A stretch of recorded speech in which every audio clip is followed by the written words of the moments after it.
Hello नमस्ते, मेरा नाम है कमलेश और आप सभी का स्वागत है हमारे चैनल पे। उम्मीद है आप सब बढ़िया होंगे।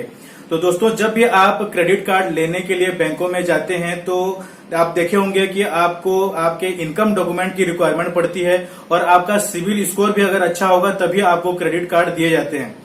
तो बहुत सारे केसेस में क्या होता है कि जैसे आपके स्टूडेंट्स हैं या हाउस वाइफ हैं या जिन्होंने अभी अभी अपना वर्क स्टार्ट किया है, अपना जॉब स्टार्ट किया है, तो इस प्रकार के लोग क्या है कि अब इस क्रेडिट कार्ड के लिए अप्लाई नहीं कर पाते हैं। तो आज हम इस वीडियो में जानेंगे कि ऐसा कौन सा ऑप्शन है जिसके थ्रू आप क्रेडिट कार्ड ले सकते हैं और उसमें आपका सिविल भी स्कोर भी चेक नहीं होगा और आपको किसी प्रकार के इनकम डॉक्यूमेंट की भी रिक्वायरमेंट नहीं पड़ेगी। तो चलिए ये वीडियो स्टार्ट करते हैं।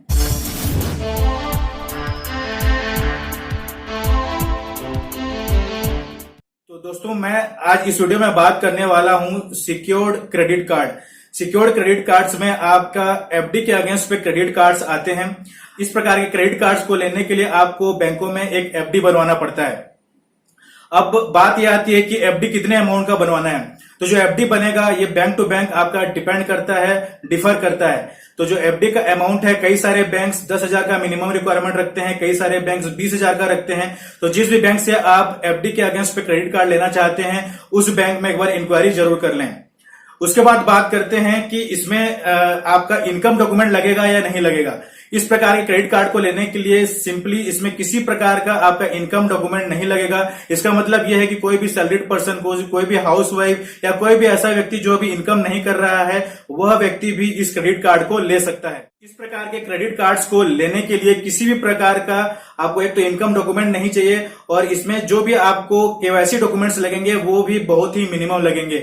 इसका मतलब यह है कि आपको सिर्फ अपना केवाईसी डॉक्यूमेंट मतलब नॉर्मल आपका आईडी एंड एड्रेस प्रूफ देना है और आपका क्रेडिट कार्ड यहां पर इश्यू हो जाएगा। इसका मतलब यह हुआ कि बिल्कुल कम डॉक्यूमेंटेशन आपको इसमें लगेगा। इसके साथ साथ इस प्रकार के क्रेडिट कार्ड्स को लेने के लिए कोई भी आपका सिबिल चेक नहीं होगा। अगर आपका सिबिल खराब है, आप कुछ रीजन से आपका सिबिल खराब हो गया था, तो आप प्रॉपरली इस क्रेडिट कार्ड को ले सकते हैं। किसी प्रकार का सिबिल स्कोर आपका चेक नहीं होगा। अब बात कर लेते हैं जो क्रेडिट कार्ड्स आपको इसमें मिलेंगे उसमें कितना मंथली लिमिट मिलेगा आपको।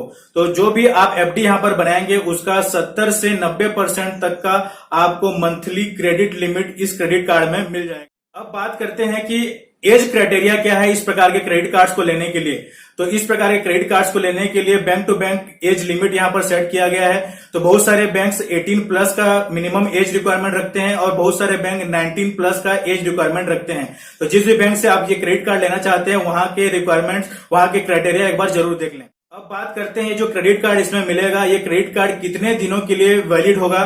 तो इसमें मैं बता दूं, जितने दिनों का आप यहां पर एफडी बनाएंगे उतने दिन तक ये क्रेडिट कार्ड आपका वैलिड होगा।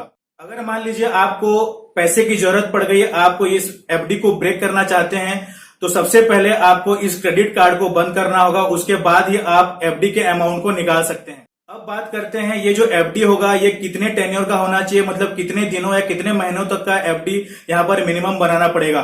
तो हर बैंक में अलग अलग क्राइटेरिया है एफडी के अगेंस्ट में क्रेडिट कार्ड देने के लिए। तो यहाँ पर जो एफडी का मिनिमम टेन्योर है वो 6 महीने का होता है कई सारे बैंकों में, कई सारे बैंकों में 1 साल का भी होता है।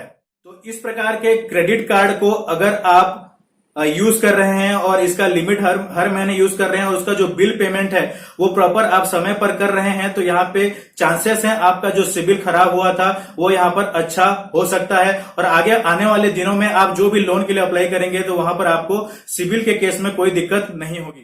अब बात करते हैं, बहुत सारे बैंक्स क्या है कि बहुत सारे एरिया को यहाँ पर ब्लैकलिस्ट करके रखे हुए होते हैं। ब्लैकलिस्ट एरिया का मतलब ये होता है कि उस एरिया से जो लोन रीपेमेंट का जो ट्रैक रिकॉर्ड है वो बहुत ही खराब होता है। वहां के उस एरिया के लोग जो है लोन के लिए लोन तो लेते हैं लेकिन वहां का पेमेंट सही टाइम पर नहीं आता है। तो इस प्रकार के एरिया को ब्लैकलिस्ट करके रखा गया होता है बैंकों के द्वारा।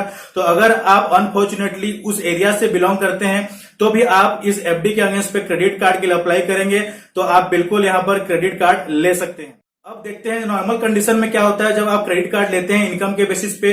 तो जैसे जैसे आप उसका पेमेंट हर महीने सही टाइम पर बिल पेमेंट करते रहते हैं तो आपका जो क्रेडिट कार्ड का लिमिट है वो हर महीने या कुछ इंटरवल में वो इंक्रीज होता है। लेकिन यहाँ पर आपका जो क्रेडिट कार्ड का लिमिट है वो फिक्स रहेगा जब तक आपका एफडी चल रहा है। जितना भी लिमिट आपको क्रेडिट कार्ड का मिला है उतना ही लिमिट रहने वाला है। अगर आपको क्रेडिट कार्ड का लिमिट यहाँ पर बढ़ाना है तो आपको एफडी का अमाउंट भी यहाँ पर बढ़ाना पड़ेगा। अब देखिए यहाँ पर जो एफडी यहाँ पर आपने बनाया था, इस एफडी को आपने एज अ सिक्योरिटी दिया हुआ है बैंक में क्रेडिट कार्ड लेने के लिए। तो जब भी आप क्रेडिट कार्ड के बिल में कुछ भी डिफॉल्ट करते हैं, हर महीने का जो बिल है उसको पेमेंट नहीं करते हैं, तो यहाँ पर अथॉरिटी रहता है बैंक के पास इस एफडी को ब्रेक करने के लिए। और इस ब्रेक किए हुए एफडी अमाउंट से आपका क्रेडिट कार्ड का जो डिफॉल्ट अमाउंट है, जो अमाउंट आपने बिल के रूप में पे नहीं किया है, उसको यहाँ पर भरा जाता है और बचे हुए अमाउंट को आपको वापस दिया जाता है। और अगर इस प्रकार के केस होते हैं तो आपका सिबिल स्कोर यहाँ पर डिक्रीज हो सकता है, इम्पैक्ट यहाँ पर सिबिल स्कोर में आपका पड़ सकता है। तो इसलिए आप जब भी इस प्रकार के क्रेडिट कार्ड लें तो पेमेंट आपका हर महीने का आपका टाइम लिमिट के अकॉर्डिंग उसके अंदर ही हो जाना चाहिए, जिससे आपको बाद में दिक्कत ना हो, आपका सिबिल स्कोर अच्छा बना रहे और आने वाले दिनों में जब भी आप लोन लेने के लिए अप्लाई करें तो आपका सिबिल स्कोर के कारण आपका केस न रुके। तो ये था वीडियो आपका एफडी के अगेंस्ट पे क्रेडिट कार्ड का। तो ये वीडियो आपको कैसा लगा आप जरूर बताइएगा, लाइक कीजिएगा, कमेंट कीजिएगा और जहां जितना ज्यादा हो सके इस वीडियो को शेयर कीजिएगा, क्योंकि इसी प्रकार के नॉलेजेबल वीडियोस हम लाते रहते हैं। तो इजाजत दीजिए मुझे नेक्स्ट वीडियो के लिए। धन्यवाद।